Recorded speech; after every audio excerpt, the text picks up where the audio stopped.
Welcome to Attention Now podcast, where we talk to successful business people to provide quality content, business mindset, and a path on how to succeed. Today, we dive into the incredible journey of Abi Montes, a Marine Corps Master Gunnery Sergeant, dynamic entrepreneur, speaker, and coach with a passion of igniting success in others.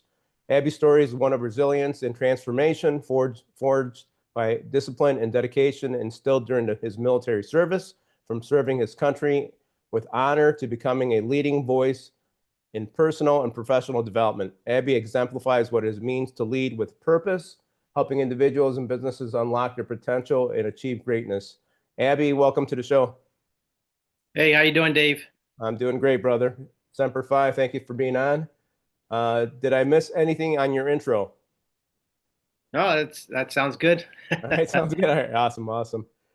Let's start out. Let's start off today. Again, it's really an honor to have you on here. But let's start off today where you grew up and how you decided to join the Corps. Well, I grew up I was born in Long Branch, New Jersey. Okay. From Long Branch, my parents moved to Lakewood, New Jersey. While I was living in Lakewood, I went basically all the way to high school. I moved to Florida with my mother. My parents got divorced, but I missed New Jersey because you grow up with all your friends Yeah. and that community, and you miss that. So I went back to Jersey my ninth grade year. I wrestled in high school. Oh, nice. Spent 1 year in Jersey back with my friends, and then the next year I found myself back in Florida, and I finished my last 3 years of high school in Florida, North Miami Beach Senior High. So Okay. North Miami Beach Senior High, I wrestled in high school. I think what led me to the Marines. There was actually a Marine recruiter station right down the road. And interesting enough, I went down there, and I was told by another guy that I wrestled with. He goes, "Oh, you'll never be a Marine." I was like, "Why is that?" And he said this in front of about 10 to 12 other males, Oh my and we were a gosh. wrestling team. And he says, "You're too short." And yeah, I was weighing 100. I wrestled 100 in a 7 pounder, so I Oh was wow. Okay. first one on the mat, right? Yeah. The first one, and I was still growing. I was only like five, probably 5'3". I'm 5'7" now, not much, but I But was you a still got short, you still got the little bit more. That's awesome. yeah, Okay. I was a short, stocky kid, I guess. Wrestled, and was told early by many people, "You'll never be a Marine. You'll never make it." And you know, the same people that told me I would never make it, especially that one individual, Hispanic like myself, sometimes your own friends, your own family, sometimes tell you you're not going to make it, and you have to choose. You're going to listen to them, or you're going to make a decision in your heart and say, you know what, I don't care what man says, but care what God says. And God says, I can do all things through Christ who strengthens me, Philippians 4:13. And I hold that true to my heart. And you said, you asked me about the Marine Corps, so I eventually went in. I went in the delayed entry program.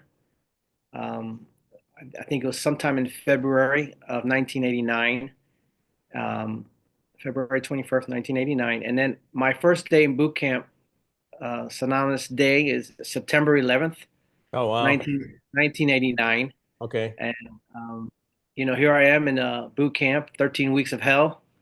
Uh, you you know the military, how they size you up by size, the tall people up front. I was the third one from the back. Oh my goodness. Okay.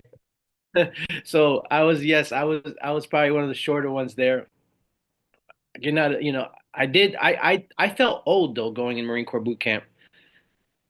I waited a year Okay. after I was high going to school. ask you that. Did you go right out of high school? Okay. So you waited I one went year. a year after, so I waited a year. So I was 19. Most of the kids that I was with were 18 and 17. So I felt old, but not really.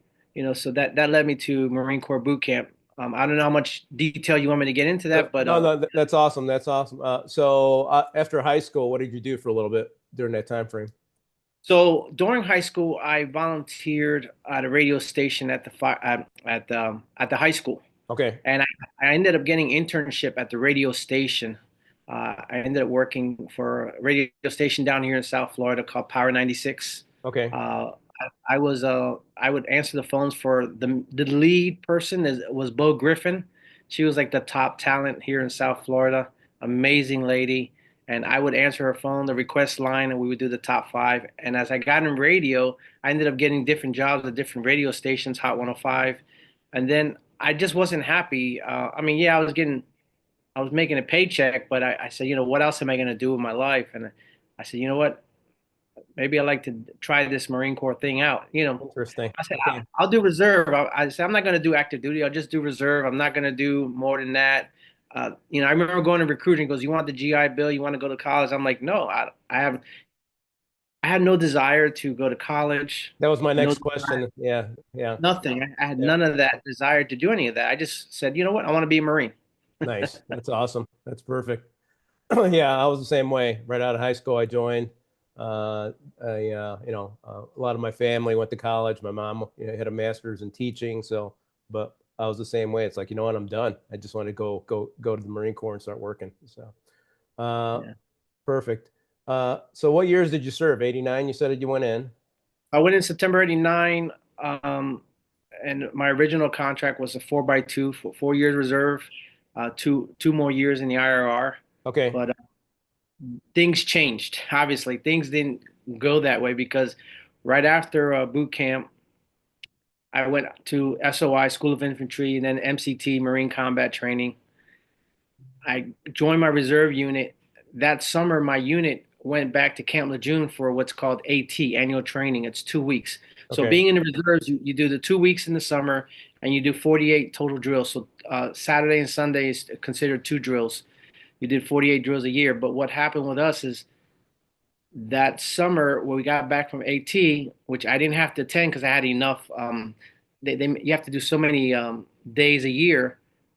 I said, you know what, I want to go and meet the Marines and get to know them. Those 2 weeks, a lot of the unit here in South Florida, we had a unit, a tow company, Miami Tows, about 250 Marines, um, well blended community.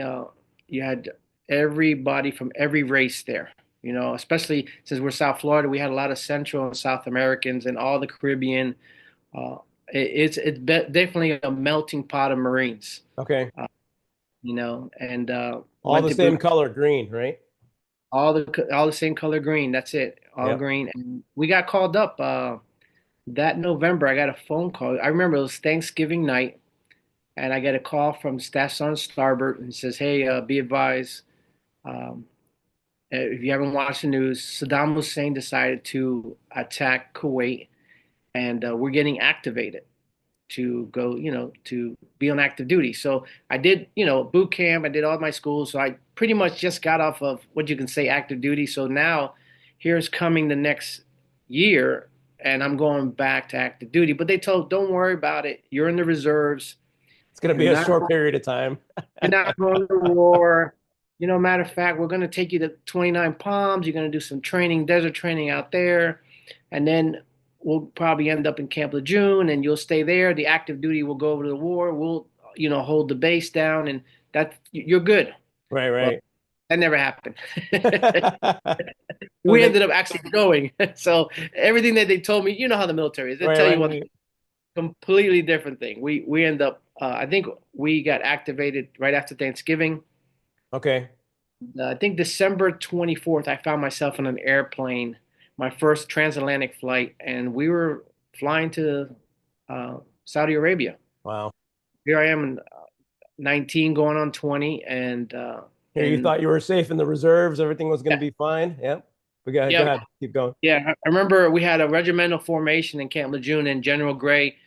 One of the things he said, he says, "Look to your left, look to your right." And he said, "Look at your thing." It says it doesn't say Reserve Marines, it doesn't say Active Duty Marines, it doesn't say IMA, Individual Marine Augmentee. It says U.S. Marines. Nice. That's you. You're going. I don't think. And I said, "Me? I'm going, but I'm in the reserves." You hear stories that, yeah, you'll Hey, never. General Gray, that's not what they told me, by the way. Yeah. So we found ourselves, overseas in combat, and that's something I'm writing about right now, that experience in Are you Desert writing a Defense. book right now? Forgotten War. I would say the Forgotten War. A lot of people don't know much about Desert Storm, but Okay. we're in the process of sharing that Well, story, that's awesome to get the word out there, and that's what we're trying to do here as well. That Yeah. leads into the my next question. What was the greatest impact? What mission had the greatest impact on you? In the Marines, Yes, in the Marines, correct. you know, well, like I said, originally was a 4 year, 4x2 contract. Right. Ended up a little no, graduated a buck private and retired 30 years later as a E9 Master Gunnery Sergeant. So that in itself, Climb the if ladder, the whole ladder. That's awesome. if someone knows how difficult Yes. it is to go through the ranks, I'll be honest with you, I never was. I tried to be, but I never was. I didn't graduate like most people as an E2 or E3 out of boot camp. I graduated buck private. Um, I every single rank. I never felt in those 30 years that anybody ever said, "Here you go." Seeing in the military, I see people. Oh, so, I was in combat, and the one guy, I read that he was getting promoted to sergeant that day, and I went to him. I said, "Hey, you're getting promoted to sergeant." I'm like all excited for him. He goes, "Really? I didn't even know." And I'm like, "Really? You don't even know?" I'm like, Wow. "Give me that sergeant stripe back." I mean, like, he didn't even know. I said, "How long you been in the Marine Corps?" He said, "3 years active duty." I said, "Wow." So I say, and my biggest accomplishment is I worked for every single rank. Okay, got it. I really grinded, and when I wanted something, I never gave up. I just continued to push. When they told me, "Hey, no, you have to retire. You didn't make, rank. You didn't go to this school, or you didn't go to the advanced course." I said, "What advanced course?" In Quantico. So I asked to get orders to go to advanced course. They said no. Everybody told me no. You know what I did? I called my sergeant major and I said, "Sergeant major, hey, I just bought a plane ticket. I got a rental car, and I'm gonna stand in line at the school." And I got there at 4 in the morning. I was first person in line. Oh, wow. After the school opened at probably 07, there was like 12 people. I remember Sergeant Major, I believe his name is Smith. He said, "Okay, we're only gonna take the first four," because I was on a standby list, and I told him, "Sergeant Major, I don't care." I said, I'll stand in the back of the room. I'm not, So I would say just my greatest accomplishment in the military was never, even though so many people told you no or you can't do this, I just say, you know what, there's got to be a way to just keep pushing and make a decision. And if I would have never done that, I would never have been an E9 in So, the United so they let States. you in, no problem, even without orders? They did. I did check into the barracks. I had everything, and then the next thing I know, they kicked me out of the barracks, and Okay. I had to get a hotel. And they eventually said, "Hey, come on in." And I said, Wow, that's I ended awesome. up standing in the back of the room. And eventually, they got chairs for us to sit down. And 2 week school advanced course, passed it, got promoted to the next rank, from gunny to master sergeant. Master sergeant, I was number 13 out of 13 Marines. I was 13 for one spot for Master Gunnery Sergeant. The Sergeant Major was like, "Why'd you go, that way? You should have went First Sergeant." Granted, there was nothing against First Sergeants, but there was, I think at that time, over 148 slots Okay, for First Sergeants, and there was only one slot for Master Guns. So you see the nice. numbers. Well, Okay, guess what? I got selected. So nice. Congratulations. That's a great story. I wanted to backtrack. I had a quick question. So, when you got activated in the reserves, did you stay Mhm. active the whole rest of the time? So basically, I was activated for almost a year, Okay, and I went to Desert Storm, 1991. The war was a 100-hour war. We were actually found ourselves in the front line. okay, Line of departure at 3 a.m. I talked to friends later that we left at 3 a.m. the line of departure. They didn't cross the line of departure till like 15, 1600. okay. Wow. Desert Storm was a 100-hour war. It was over very quick. It didn't last. We thought it was going to last for weeks. I remember Lieutenant Addis coming up to us on, I believe, the second day. So about 48 hours in, he says, "I got good news and bad news." He says, "The good news is we're kicking ass and taking names. And he says, you see on the map right here, it says we're not supposed to be here for 6 days. We got here in 2. Nice. The bad news is that our supply chain, all our fuel, our food, our Everything was what do we gone. call it? Beans, bullets, and band-aids, right? Right, right. They're so far behind us, so we're not going to get any supplies. So whatever you have on you right now is what you have. Oh my gosh. So, so be mindful. We didn't know it was going to be another, 100-hour war. So we didn't know it was going to be another 3 more days and the war's going to be over. But, we're thinking about ammo. We're thinking about, keeping your food supplied, not eating so much, your water, you're in You're the middle of conserving the desert. everything for You sure. got to Yeah. conserve everything. So it really, when they tell you that, you're like, oh, wow, it's good news, but bad news at the same time. Okay. That's awesome. Uh, what was the biggest challenge you faced while you were serving in the Marine Corps? The biggest challenge, Yes. you know, I think the whole 30 years was a challenge. You ever hear people say, oh, like I talked to my brother, he went to the army. He goes, I said, Jake, when did you know that you had it? And he was like, man, by the 4th week, I knew I had this. My 30 years, I was still thinking, am I going to make it? Here as I'm getting older, am I going to make that next, CFT, combat fitness test? Am I going to make that next PFT, my 3 miles? I just got surgery on my knee. I'm getting older. I'm Right. 55 now. I retired in 2019, so not too long ago, Okay. about 5 years ago. But as you get older, your challenge is like, okay, you're not the same person at 19 and 20 when you're Exactly. 49 and 50. Right. And my challenge was always just across the board. You know, always, well, first of all, doing your best, trying to help out the Marines. I was more of a Marine that I took care of the troops. I believe that 100%. Yes. That's probably why I went Master Guns, Master Sergeant. I wasn't interested in sitting in the office, and nothing on sergeant majors or first sergeants. I wasn't interested in writing Marines up and You just have to do what's in your heart, right? I like Right. being out in the field Right. with the guys, and if I had to discipline them, it was, hey, I need to talk to you one on one. It was not about a paperwork and taking away their pay or the mode. It was more like we need to talk. And usually, I think that was more meaningfully going one on one with that Marine and talking to them that way than the other things that I saw in those 30 years. Got it. But Got it. the accomplishment is just graduating boot camp or just picking up sergeant, and telling people says, oh, you'll never make staff, you'll never make gunny, you'll never, every single thing that someone told me throughout my career saying you're never going to do is, and then they would come back and say, oh, if I would have stayed, I would have been a gunny. I would have, yeah, you would have, but you didn't. So there's and there's some things I would say as in a jokingly manner, which I won't say on this Right. thing, but Right. I would say, okay, yeah, if this person was that, then they would be, just I would use a terminology, so I'm not going to use it on here, but Right. Not me, obviously, but I almost joined the Marine Corps. Right. Exactly. Right. So, uh, yeah, what was the most valuable lesson you learned while you were in? the most valuable lesson, Yes. the Marine Corps has, I think, as I look around,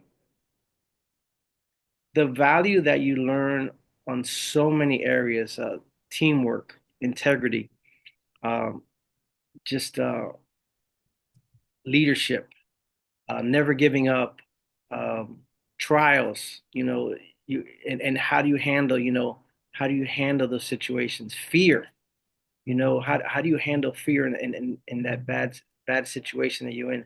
And I think of a scripture that says God's not giving us a spirit of fear, but a love, power, and a sound mind. But I think we all experience, going when I was in combat, um, challenge of possibly not being here. You know what I Right. mean? And going through some tough times. But you, you those different challenges that you go through, and then later on you said, man, I made it. I made it. I think for me it was my faith in God, Okay. and that helped me in knowing scriptures. But I think anybody and everybody will always go through challenges, and you have to persevere and push and never give up. And that's what the Marines teaches you, you know what I mean? Don't give up. Anybody can give up. It doesn't matter how many times you fall, but what matters is how many times you get up. And Absolutely. that's the thing. 100%. So you retired 2019, you said? 2019. So 2019, and then did you know, were you doing something else in between or? basically I overlapped. So Okay, as I did the Marines, I was obviously reserve. Then I went active duty during the war. When I got out of the war, I ended up getting hired for the City of Hollywood Fire Department nice. as a firefighter in Okay, 1994. So while I was in the fire department, I was able to do, you know, reserve or active duty because in 2003 I got activated for Iraqi freedom and I was okay, gone got for it. a year. And then I don't lose my job, but I was on active duty. And then as when I get back, I went into reserves. And then in 2008, the best thing ever happened to me. What one person meant for, bad. Sometimes you think one door closes and you're like freaking out, and another, God just wants to open another door for you. Right. I had a certain officer that was really trying to. There's always one. Yep. I'm writing one of my chapters in my book is called the Judas Factor, right? Right, exactly. Always one person in your life that will always And not betray you. just the Marine Corps, right? It's in It's life in general, in life right? in general. Right. It's in life in But general. anyway, It's the fire go ahead. department. It's the Marines. It's Right. at your church. It's at your your when you volunteer for an organization. Uh, you know, wherever you may work, there's always one person that I feel will always betray you. But God used that, closed that door. I ended up joining the best thing in the Marine Corps. A lot of people don't know is MTU, Marine Training Unit, or IMA, Individual Marine Augmentee, which ended up putting me on a team. I did an inspection team for about 4 years. I traveled the entire country, and I Nice. went to go visit different Marines, and we would inspect them and their units. And I was the operations chief. And Nice. that taught me so much about working with people. I would set up from the beginning to the end. I ran the entire show for the colonel. We had a warrant officer. We had a chief in the Navy for medical. And as the operations chief, I would run the inspections when we got there from the formation. We did it. It was a great time for me. And then I transferred into another thing. I was with the recruiting command out of Paris Island, though I lived here, and I would work with recruiting. And I was speaking in Quantico one day, and one of the generals saw me and pulled me aside. Says, "Hey, I want you to travel with me around the country and speak on behalf of the Marine Corps." Wow. So I was like, "Oh, that's cool." So I ended up traveling and speaking, even though I wasn't an officer. I was speaking at universities and big conferences to people that they were looking for future officers in the Marine Corps. Nice. And they ended up using me, giving me the opportunity to speak all over the nation as a diversity team. And I would go to different events. One thing, I went to Tulane University in Louisiana, and I was at the Hispanic I guess, heritage speakers event. It was Okay. interesting story I'll share with you. So the Okay. first speaker was talking about, that we need health insurance, we need college tuition, and he's just saying all these different things, and he's, I want to say he's angry, but he's pretty, It's pretty and adamant about it. It's like, hey, adamant, and the crowd's like, yeah, yeah, yeah, and then they get down to me, and so I share my story. I share, I grew up, Puerto Rican family. I grew up, I would say, I grew up 2 blocks from Martin Luther King Boulevard. So oh wow. Chris Rock, the comedian, said one time, if you live by Martin Luther King, not me, Chris Rock says, run. Run everywhere Mind you go. Got it. mind you, all my friends and family lived in an area. To me, it wasn't, it would say, someone would say, oh, you live in the ghetto. But to me, it wasn't the ghetto. To me, it was my neighborhood. Home. It was home. Right. Exactly. Was home. Yeah. This Right. is what I knew, all my friends and we all diversities, black, Spanish, white, everybody we did everything together. It was nothing like I would say today's they try to separate everybody, but it Right. was it was a big melting pot and living, 2 blocks from the projects from Martin Luther King, and I lived around the corner in a house. You know, supposedly we made it, right? Because we lived in a house, not in the projects. Right, But exactly. just that whole experience really helped me, and it made a difference in my life. Just seeing that, you know. There was something I wanted to say, but I just lost track. I wanted to tell You you hate when something. that happens? That That thing yeah, used to happen when we were 17, by the way. Uh, so when the general picked you for speaking, that's it. what you, The general talk. So I was telling my story right, about right, speaking about growing up. correct. Thank you for bringing that back to me. In that I was telling the story about where I lived and grew up. At the finish, everyone stood up and started clapping. And as they finished clapping, then I looked at the crowd and I said, "Oh, and by the way, the Marine Corps has this great program. It's called TRICARE. So if you get married and you have a wife and she gets pregnant, you got insurance, you have dental insurance, and they have this great program called the GI Bill, and they have the scholarship for $180,000 to go to college. So some people here are saying they want, they want education, they want insurance, they want those things are already offered. The Right, exactly. United States Marine Corps offers you that. And if you want, Staff Sergeant Johnson on the left is over here, and Staff Sergeant Rodriguez on the. Just speak to them at the end of this, this presentation, and find out the opportunities that you can have this free college and insurance. And it just so, and then that guy just gave me the dirtiest look, I and was I'm gonna like, say he probably wasn't the first one to go over there to sign up, right? Yeah, yeah, yeah. yeah. So a lot of people, I understand they're passionate about what they want, but those opportunities exist. They have them already. So Right.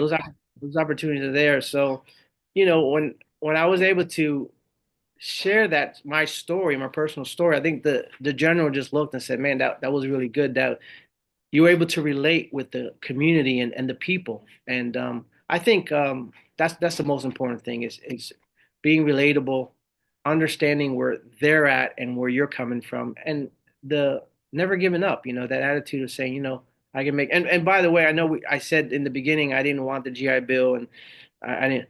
At age 40, I ended up.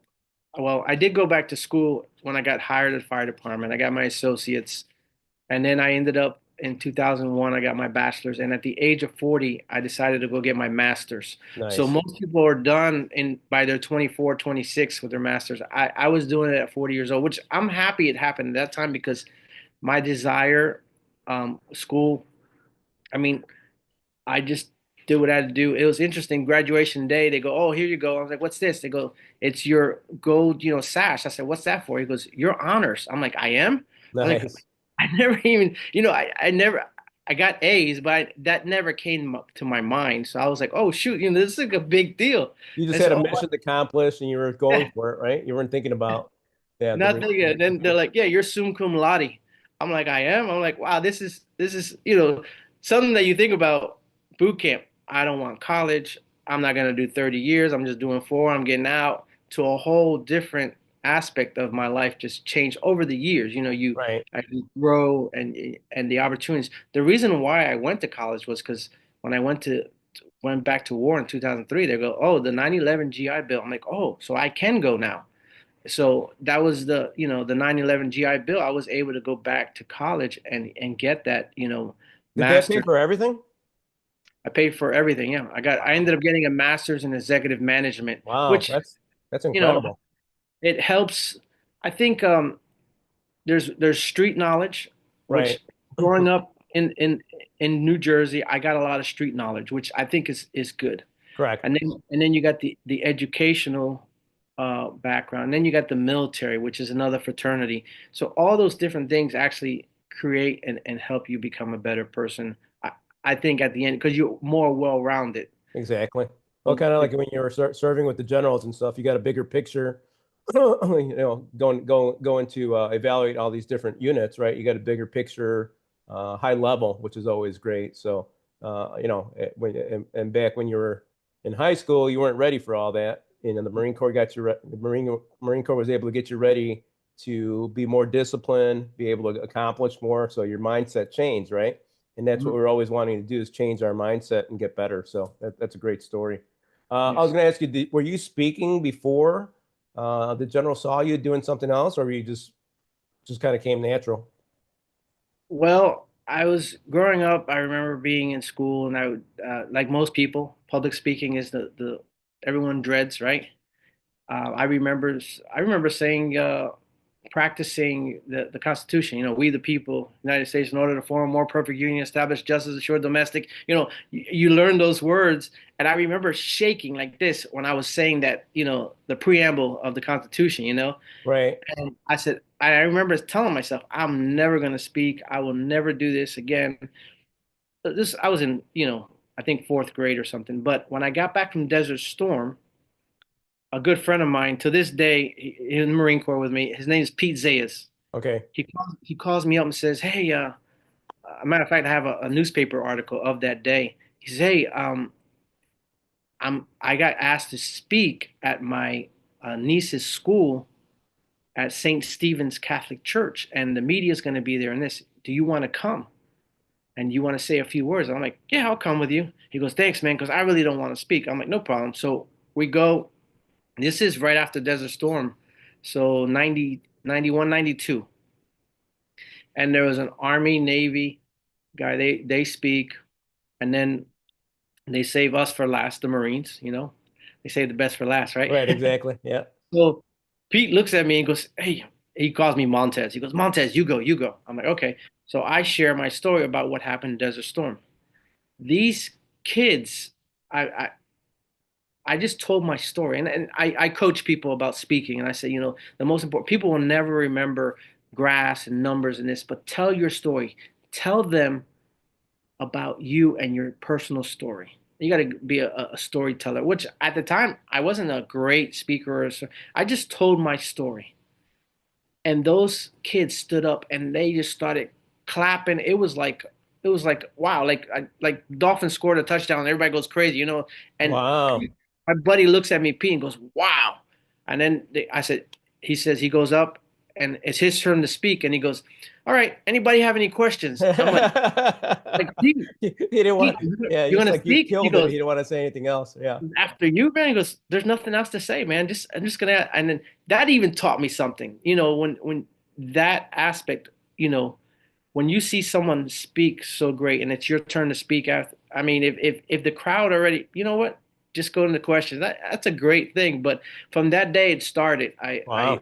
started, you know, I would speak a lot of volunteer stuff. I would speak at schools, from you name it, from my son, one of my first, my son from kindergarten, first grade, second grade, every single grade, every Veterans Day, every single different event, churches, community centers.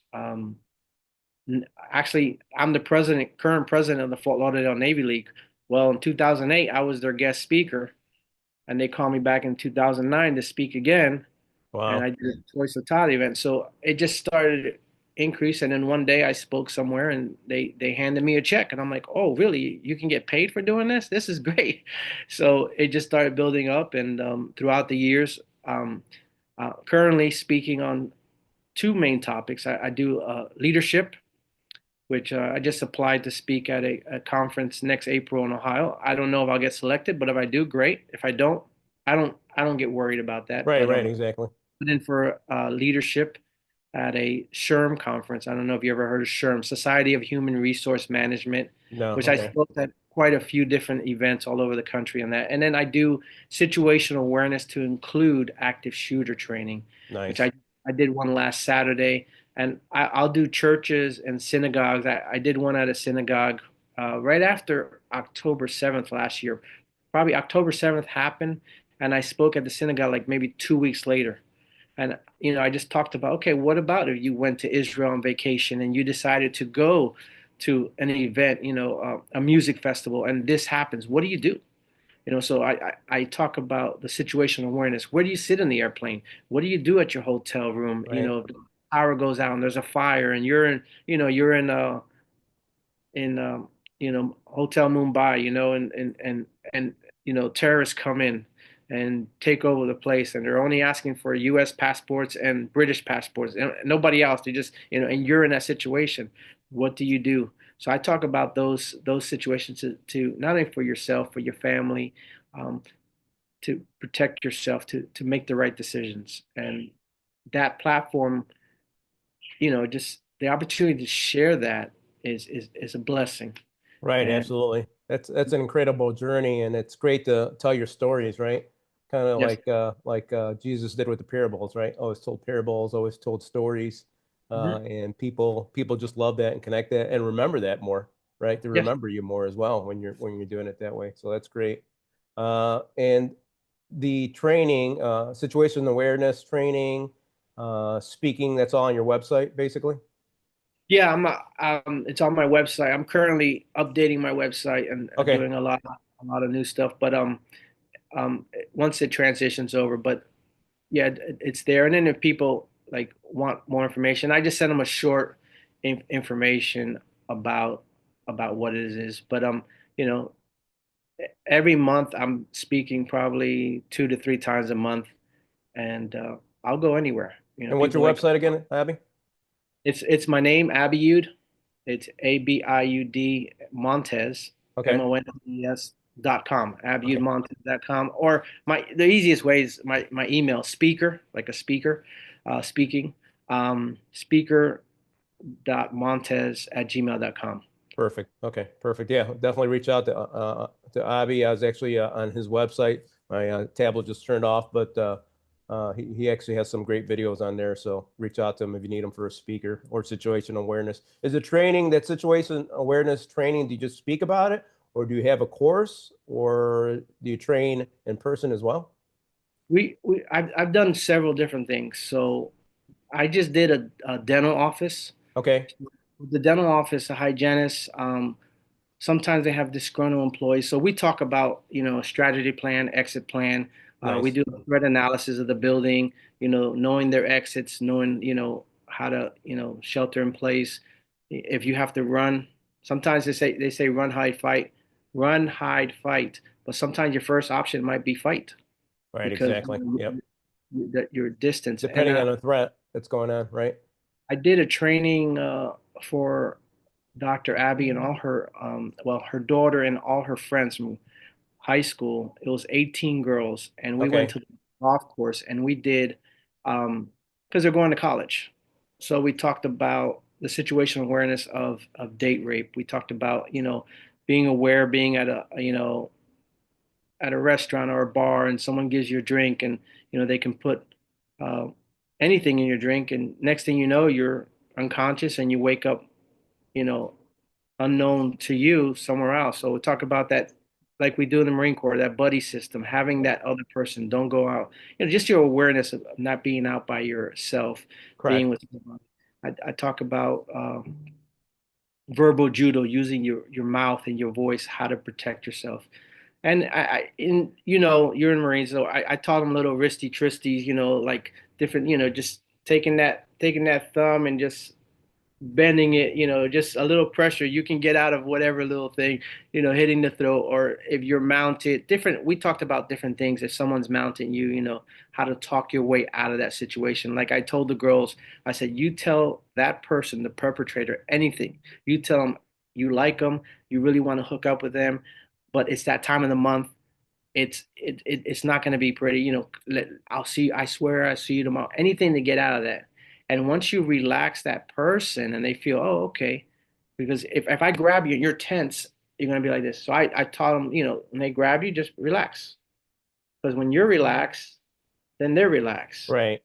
And that's when, and then we talk about strikes, getting out of that. So something is I would say if they want the training where it's actually hands-on, we do that after. But Okay. first is the training.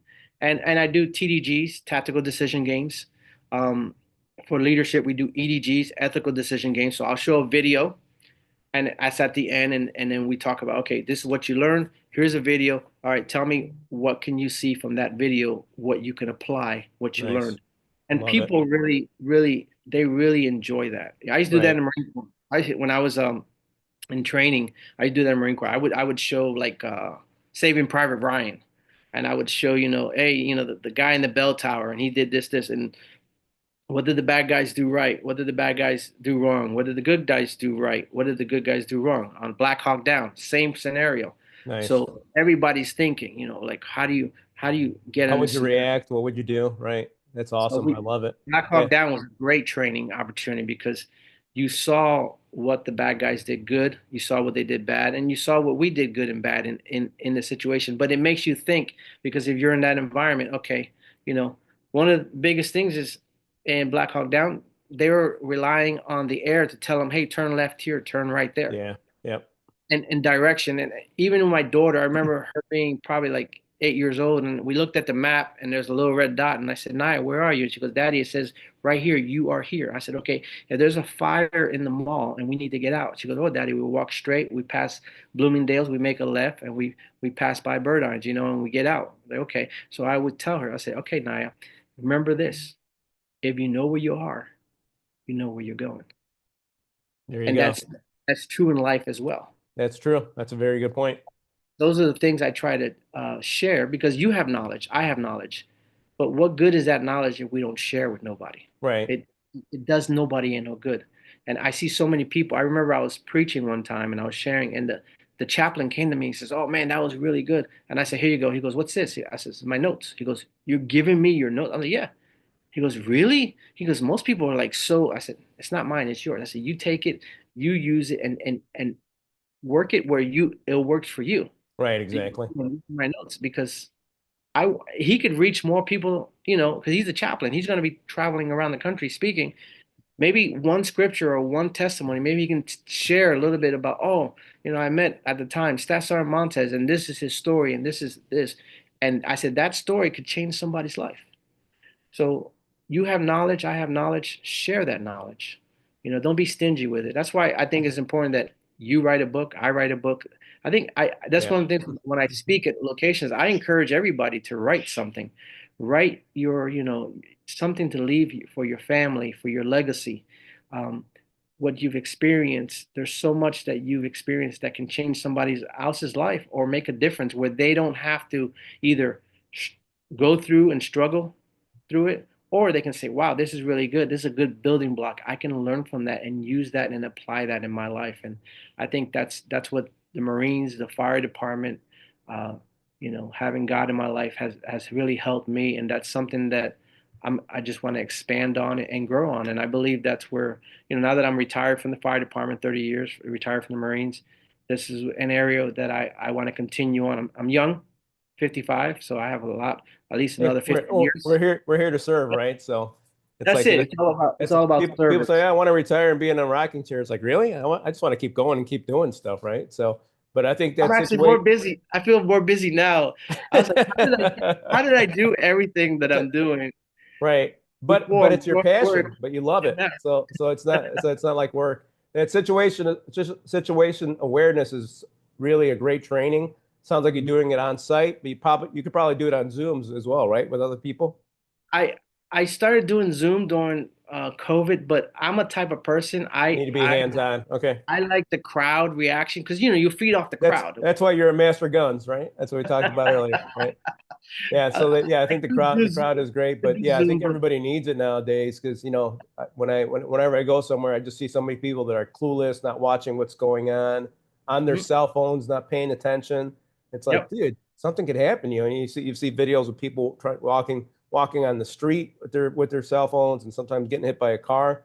So yep. just be awake and be aware. So I think that's an impactful training. Will you fly anywhere to do that if it's the right price?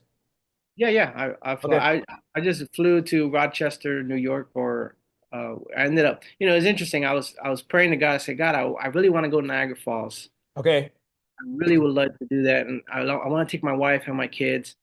And out of the blue, um, the opportunity came up, and I was Well, like, look at not that. not not out of the blue, You know, but anyway, no, yeah. not out of the blue. I believe that prayer Right. request came past, and the gentleman that called me says, do you travel? I'm like, yeah. And then I said, I'm bringing my family. He goes, really? He ended up paying for my entire family flight tickets, which was a Oh really wow. was a real blessing to me. Thank you. And Thank you, God. Holy cow. Was that a company that reached out to you or organization? You don't have to say so name. it was a gentleman that was looking for a patriotic speaker for July 4th. Oh, wow. Okay. And I spoke about 35 years ago, and there was a young man in the crowd who received the Lord as his personal savior, who ended up becoming a pastor of one of the biggest churches in Naples, Oh, wow. Summit Church.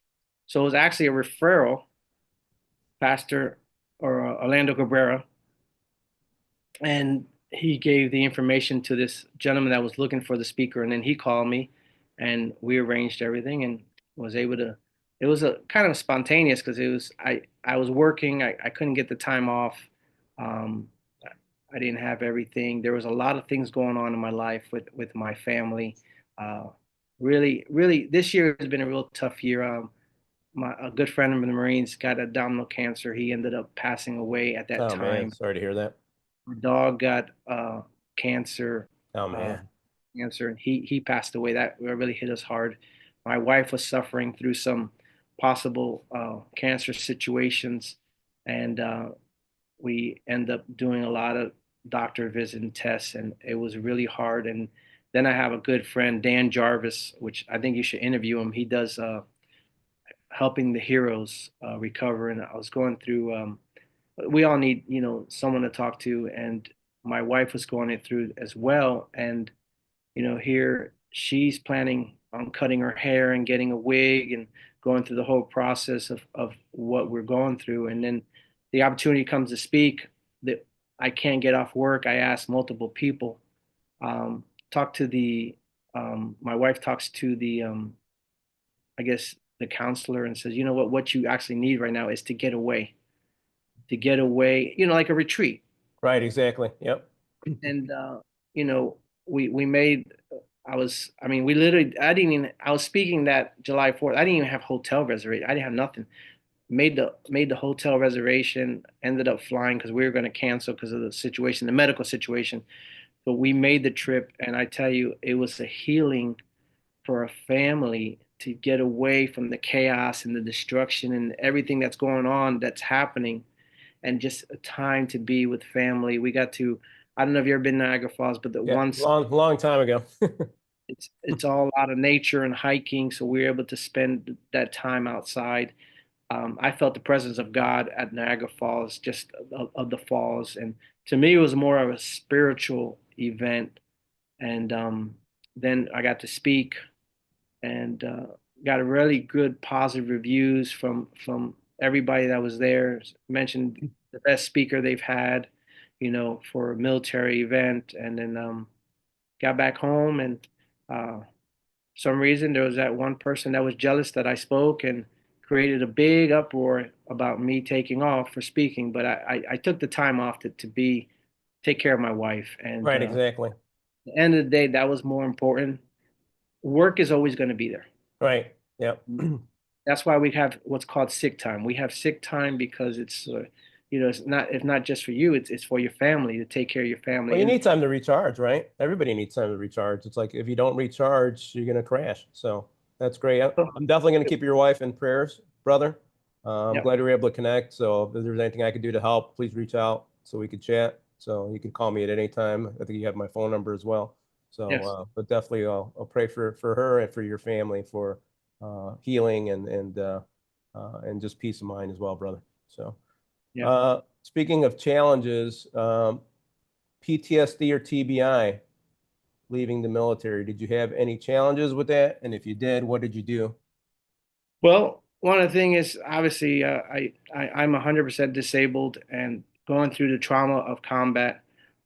One of the things have you noticed today is I could start talking about something and out of the blue I'll forget what I was talking. But thank God that you brought back, and I was thinking, okay, what was I going to this story for? And then you helped me bring it back about growing up in New Jersey. So those are some of the things that I noticed at times that you know I have no notes in front of me. I have nothing. When I do my speeches, I don't write speeches. I do bullet points. Nice. Okay. So say I had my bullet points here, and I know I do the same thing when I talk. I do a SWOT analysis, or what I call TOWS, TOWS, because I was a tow gunner, right? Okay. T tow launch, optical sided, wire guided system. So I say we all have what our T's are threats every single day, and then we have an opportunity to get out of a stressful situation, or any situation you're in. Weaknesses. We all have weaknesses, and then our objective is to take our weakness and make it our strength. One of my weaknesses was public speaking. Today I feel a lot stronger. Another weakness is that I know that the traumatic stuff that I went through in combat, which I don't wish on my worst enemy. So that's why I know when I do my speeches, I don't write, because I don't like to read to you. I want you to be personal. So I'll do bullets. By Nice. doing bullets, and when I coach people, I say, write your bullets. Your Yep. bullet, you look at your bullet and then you can go. And today I didn't write any bullets. So when I was telling that portion of the story, I kind of lost track. But to avoid that, I'll put my bullets and I'll look like, so I'll look, my bullet might be, whatever, Desert Storm, Iraqi freedom, boot camp. And then I'll talk off that story and I'll share that story. Okay. So, but yeah, PTSD is a real thing. Um, I suffered a lot of nightmares. There's certain things that even when the Ukraine war broke out, I was having dreams that I was in a Russian tank and I was getting chased by Russians, like crazy stuff. Like where is this stuff come from? I Right. told I remember talking to the VA clinic, PTSD clinic, and I told her. She goes, "Wow!" And she goes, "So vivid. It's like a movie." She goes, "I as you're speaking," she goes, "I see a movie." Oh my gosh. Holy cow. So I was like, "Yeah, it's real." But I think it's also you gotta have some foundation. What I said earlier, God's not giving us a spirit of fear, but of love, power, and a sound mind. And the key is the sound mind, right? The enemy will tell you you're going crazy or you're losing it, and then what does the VA do? Oh, here, take this pill, Right. or I'm not taking a pill. I'm going to go to the bar. I'm going to drink. So everybody's trying to look for something, and they're escaping. If it's by a pill, it's by drinking. It's something. So my thing is, no, I can't do that. It's got to be the word of God to Yep. renew your mind daily, to let you know that you're not going crazy, that there are some things that no one should have ever seen in combat, that you don't wish on your worst enemy, but you did go through that and you survived. But now you renew daily your mind with the word of God, reading the Bible and praying and fasting. That's the only way um, that helps me. You know what I mean? And speaking too. For a whole year I suffered nightmares, and I always people would call me, hey, you want to go speak? And I'll be like, nope, no. I would say no. And God said, who are you to say no? There Because you go. we are his hands, we are his feet, we're his voice. After one year, one day I woke up, it felt like I had a heavy, the back, the pack, the rucksack, Yep. you know, how heavy it gets when you're humping. I was an '03, so I was an '03 52 tow gunner, but I still was with the grunts. And that weight is just, that's what I felt on me. Even though physically I didn't have it on me, but spiritually I felt the heaviness. Wow. After one year, one morning, I woke up and it felt like I got to take it off. I was like, oh, and I actually just yelled like in victory, like, yes. And then I Wow. started speaking and I'm like, geez, when I speak, it heals me, but the words also sometimes, I won't say sometimes, I believe that it heals other people. I spoke the other day in front of a group of 150 men, and I'll share this. It's a chapter in my book called H High Value Target, right? When is your So book coming out, by the way? well, I got one chapter done since I've been retired for 2 months. I got one Okay. chapter done in a month. So I'm Okay. I'm All right. I'm setting goals. So my goal is I heard this guy, he says, don't try to write the whole book. He says, okay, 1 month, one chapter. There you go. Okay. One chapter, So we one got week. a little time to wait. I was going to start promoting it. It's like, hey, make sure you Yeah. get it, but make sure you look up Abi on his website anyway. Go ahead. Go ahead. So Read the anyway, chapter. one of Sorry. the chapters is called HVT, High Value Target. Okay. So you know what a high value target is. Saddam Hussein, Osama bin Laden, al-Baghdadi, Soleimani, all these people are high value targets because why? They are the brain of the operation. And when we were in the military, we learned that it's important that we get the brain of the operation. We have to take that person out. So as I'm studying this in the military sense, the Lord spoke to me and says, Abby, you are a high value target. And I'm like, what do you mean I'm a high value target? It's every time the thought comes in your mind to end it all. Because I think everybody in their life has, at one time in their life, has said, you know what? I'm done. What am I I can't doing here? stand Yep. pressure. That's it. I'm ending it. I'm either taking the pill, I'm drinking the alcohol, I'm taking, I'm jumping off the cliff. I'm doing something to end it all, right? But the thing is, if that thought comes in your mind, that means the enemy's bringing that to your mind.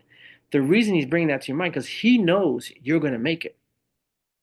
He says, man, if I don't stop this person, this high value target, he's going to do great things. She's going to do amazing things. They're going to do so much for this world. I got to end it for them now. So my thing is, if the enemy believes you're going to make it, how much more should you believe? I love that. Yeah, that's true. And you know what? When you were talking about that, I never put this together, but like David from the Bible, right? He had so many battles, so many things, but look how much he accomplished, right? Mhm. So, we were all, in the Marines. We served. We saw things that we weren't supposed to see. But you know what? Like Avi said, if you focus on God, right, and you're able to get out of your head, basically, is what you're doing. Like Avi's serving people, helping people. I just had somebody, Lieutenant Colonel, on about a month ago. He goes, "Go out and serve people. Go out and do things for others." Right? He had a Yes. great example on the podcast where he said, "You know what? If when you're in battle, if you're scared, it's like you're being selfish. You're not thinking of the guy next to you. It's like, you know what? You got to serve and help others." So I Yes. love that. That's awesome, Abby. Thank you so much. Yep. Um, how did you develop the mindset for success? Was that family? Was that Marines? Or where did that come from? Well, um, Or God? I don't know. the as you go through life and different stages of life, obviously when you're in high school, you're not really thinking about success. In your 20s, you're thinking about, I got to get a job, I got to make money, you know what I mean?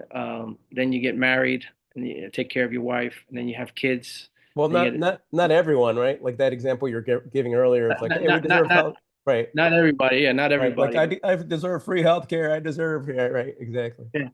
But I think success starts with, I believe that what you said is just first of all, foundation with God. You got to have that that stronghold, that rock, that pillar, that's the foundation that you start with. Because without him, you're nothing. Right. Without him, you're lost. Without him, you can't do much. But with him, you can do all things. I mean, yeah, you're gonna get challenged. There's a scripture in the Bible that talks about a man building a house on the rock, and another man that builds his house not on the rock. They both build their house, one on the rock, which is foundation of Christ, because he is the rock of our salvation, right? And one is like they're just living their life. And guess what? They both have storms. The scripture says they both have a storm, they both have trials, they both have tribulations. But one fails because he did not build his life upon the rock. The other one succeeds because he built his. So I would say success will start with putting God first. Marine Nice. Corps Semper Fi, always faithful, right? Faithful, faithful to God, Marine Corps, God core country, right? But also you got to add family. When I Right. speak, I always say we got to add family because family is important, Right. um, and that's a real key there. But I would say success will come with putting God first, and then everything else shall follow. Perfect, perfect. I love that. So you talked a little bit about what you're doing. You're speaking. You're doing the book, and what else are you doing? Anything else? Well, I've written a couple articles. Okay. Um, I posted those on LinkedIn, and I try to, just try to stay positive. But the one I posted on LinkedIn, and I just rewrote it. It's red managers, and that's the one I do for the leadership training. It talks about red managers and green managers, red and green. So real quick, just to break it down, what is someone red? Someone that is red is yelling, cursing, disrespectful. Um, Someone who's sick, someone has a fever or flu, right? If you're red, you are just making everything horrible and havoc. If you're green, you're positive. You're happy. You have joy in your life. You have a positive outcome. No matter what may come, you say, okay, yeah, we got a curveball here, but you know what? I'm gonna do this, and you're always looking for the positive outcome, being green. Right. So say I walk into your office and you're sick, right? And Dave, you say, Abby, don't come in. I got the flu. I don't want to get you sick. So say you're red, and I'll be like, nah, it's okay, man. I'm good. I got all the antibodies. I've been taking my vitamin C. I'm healthy. No matter what you got, it ain't gonna get me. But what happens is, like a red manager, if you come into their life and they start yelling at you or cursing at you, or you're in high school and they come and say, what? And then immediately they give you that red. They infect you. You hear it, and then Right. you want to jump on them Right. and you start attacking them. So the person who is red gives it to the other person. If they don't have the antibodies, they become red. And before you know it, they're at each other's throat. Correct. So I always tell people that if someone comes of red at you or negative, you got to be able to handle that. I remember talking to a warrant officer in Baltimore at an inspection, and her eyes just light up. She goes, "Oh my God." She goes, I think I was a math sergeant at the time. She goes, "Math sergeant, that's me." She goes, "I'm a BICTH. No wonder people, no wonder people hate me." She goes, "I'm red." And I said, "That's Wow. awesome that she was able to fit, because that's She's half the able to battle. see it because most people won't. Right. Yeah, they won't be able to see it. She was Right. able to see that she was red. And she goes, "I'm infected. I have a disease. That's why people hate me, because I am so vicious." And I said, "Well, that's good." I said, "Now we can change it around. We could change you around and become green." I said, "You might have to transfer out of this unit though, because you might need to start a new, You already blew it up, yeah." basically. I Yeah. always talk to the people is that you got your three T's, right? The Right. first T is train. I go in as a leadership speaker, I train your organization, number one, right? After we train them, if you see something, you have to transfer them, right? So think about a plant, right? I'm going to use this as a symbol. Say this is my little Christmas tree, right? But Yeah. say this Christmas tree is dying. All I gotta do is add a little bit more water, maybe a little less water. Move it this way to the sun, move it this way out of the sun. So you transfer it. You're making an adjustment. You're fine tuning it, right? You're making your transfer. You make that transfer, and someone may blossom. Man, they were doing horrible over here in this area, but we moved them, and they're like, boom. So you have to know, as a leader, you have to say, okay, where do I have to transfer them? And your last T is what? Terminate. Unfortunately, when you do these human resource conventions, everybody wants to go for first T. They want to Terminate right terminate. away. They're not fitting in. Get rid of them. No, Yeah. no, you can't Yeah. do that. Did you? And I always ask the human resource manager the first thing, did you train them? No. How do they know? So how do they know they're making a mistake?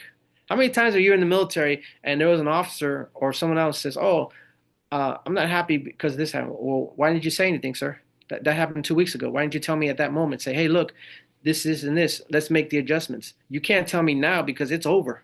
Right. You're mad. You're mad because of that. That's over with. You need to do that. That's that moment to speak up and say something and get it done. Yeah, because it's brewing all this time, and yeah, it's just getting worse. Right. It's Yep. getting worse, and he's creating conflict. And I'll share this one story with you. I was speaking at a conference, and I do a thing with my kids.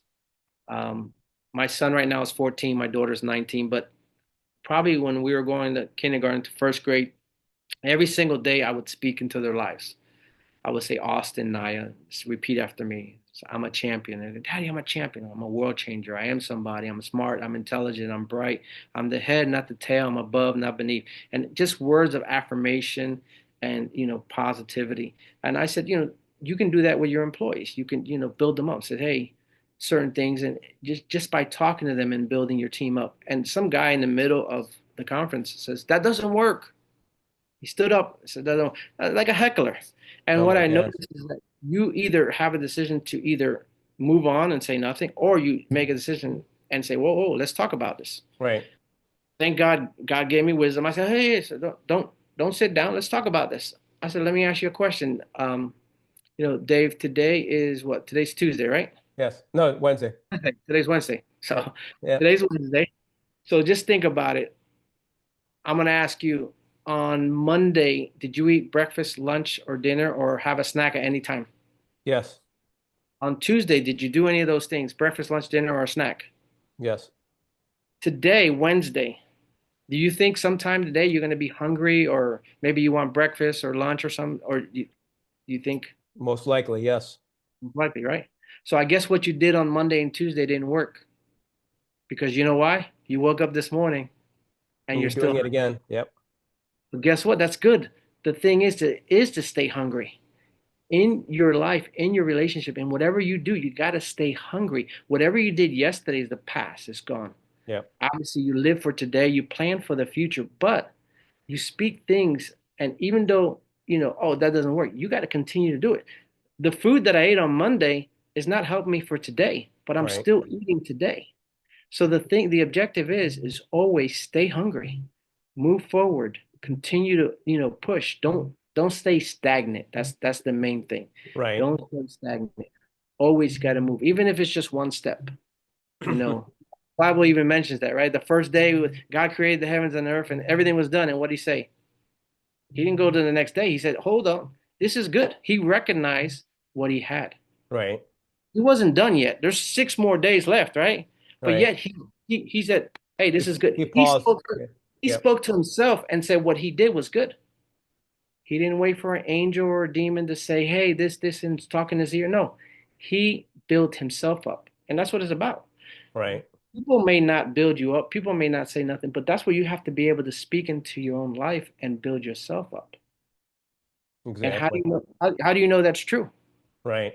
How do you know it's true? Because if, as a paramedic, right, if I cut myself or you cut yourself right now, at no time do you have to speak to the cut and say, oxygen, or red blood cells, carry the oxygen. Platelets, make sure you get there and coagulate and make the crust. White blood cells, I can get an infection. White blood cells, don't forget to, fight for the disease. It all does it automatically. And before you know it, I have a little right here, like a stitches. I don't know if you can see, but it formed a crust. It Yep. formed a healing.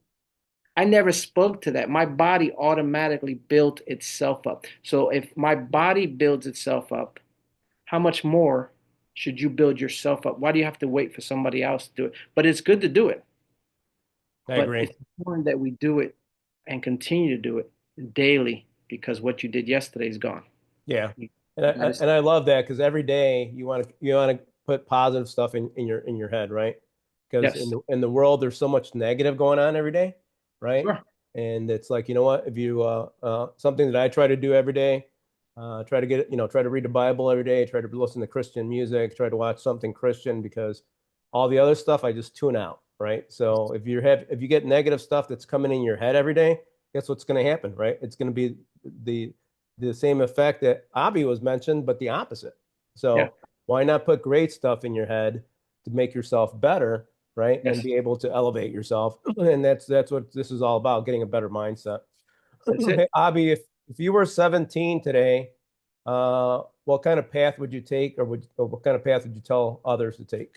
I would invest in the stock market. I would have bought Bitcoin. No, I'm kidding. Go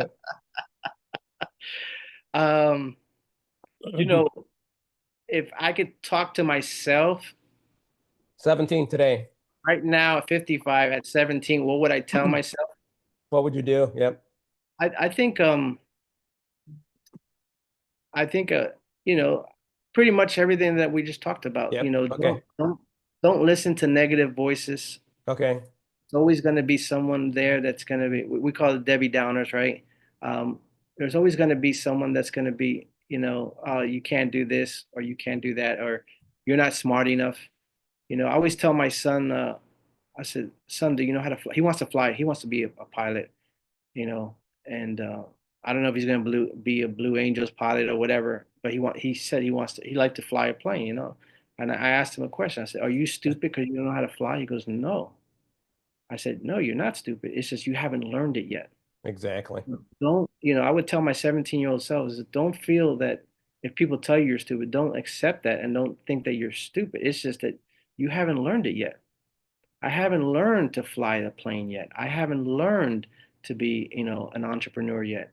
It's a process, and if you sit down and apply yourself and never give up, I mean, you're going to have challenges. Everybody does. There's not one person that's not going to have a challenge, in their life. And the thing is that, like now, when I get like a challenge or a thought, like if a thought comes of negativity in my head, or you know what, just end it all. I get excited now because I say, oh, the enemy believes. I'm excited because something great is coming for me because the thought's coming out of the blue. And sometimes the thought comes over me. It's not even for me. Sometimes it's for somebody else. Right, It, right. I love that HVT analogy. That's awesome, right? I value target. Yeah. Yeah, the devil knows you're an HVT. He wants to take you out. So guess Yeah. what? We're not gonna let him take us out. Let's get in the word and keep moving and get around the right people. That's awesome. Yeah. We're Definitely. we're about to wrap up, Abby. It's been a great conversation. I wanted to ask you, what would you like people listening today to remember about you or your work? Well, I think, like I said earlier, everybody out there that's watching and listening, everybody has a story. Everybody has been through something. Um, my word for you is don't give up, keep pushing, share your testimony. We say take your test and make it your testimony. Take your past, make it your preaching. People say that all the time, but it's not about me, but it's about you. It's everything that we do in this life. It's never about it's about serving others. Yes. I mean, 30 years in the fire department, going when people call 911, I would tell my crew, my last 2 years, I had two young guys. They just got hired less than 2 years on the department, and most lieutenants don't want the young guys. They want like a senior guy, and they'll take a junior guy, but nobody wants two junior guys out of Right, the box. exactly. I'll take them because we would start off the day with prayer and the truck and the rescue truck. And then I would say we are God. God has called us. When someone calls 911, they need help. And we're going to be able that we might be the last person that they talk to before they go to the hospital, before, their mother passes away, or their father, or a loved one, or something traumatic happens. We're going to be able to speak into their life and make a difference. So it's all about service. When you understand that, it makes it so much more your life just multiplies, and it makes it so much. I was asked several years to go speak in a prison, and I said, no, I'm not going to the prison. And a friend of mine spoke to me and says, man, my son went to prison, and it would have been great for my son to be able to have heard you speak in prison. So I ended up going to prison, which was a 30-minute talk, ended up being almost 4 hours. Wow. It was the best conversation I've ever had with this group. This was people that served 30 plus years of prison time that were getting out in the next 5 years. They were still not getting, they were getting out in 5 years. Wow. And they've been in prison. This one guy I was talking, he's been in prison since he was 17 years old. Holy And moly. that's a tough pill to take. But I was able to share and talk to, and this one guy I remember him, he was excited about getting out of prison, and just the opportunity just to sit down and just talk and just share. uh, to ever share a positive message in prison is very, very hard, you know. And at first I was selfish. I was like, they don't want to hear from me, and I don't need to spend my time. No, but you know what? There's people always need. Even I need a word sometimes. Sometimes someone just calls me and says, "Hey, I was thinking about you, and I wanted." You know what? That's what we're called to do. We're called to serve each other, lift one another up, help our brothers and sisters, make a difference in your life and my life. And at the end of the day, it just makes everything much easier. And that's what it's about. Yeah, That's absolutely. what Awesome, awesome. Well, thank you for joining us today. May God bless you and your family. We'll be praying for you guys a little bit more. Keep up the fight, and I'll also try to give you a call tomorrow if you have some time. That'd be great. All right, no problem. Sounds good.